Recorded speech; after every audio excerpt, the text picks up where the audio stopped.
Guys, what's happening, how to add memes to videos in CapCut. So let's go, for example, and open this project.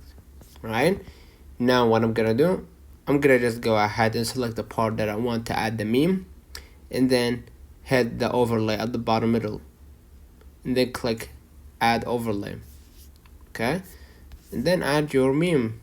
So for example, this is the meme, right? So let me add this one. Right now, if you want to add your meme like anywhere on the screen, you can add it. And then if you want to remove the green screen, you can just see the tools that I'm swiping left right here. You're gonna find remove background or BG, and then hit chroma key, select the part, and basically you can remove this green screen automatically. So that's one of the comments if this video helped you. Don't forget to like and subscribe. Thank you for watching. We'll definitely catch you in the next time. Hit the export at the top right, then hit save the device.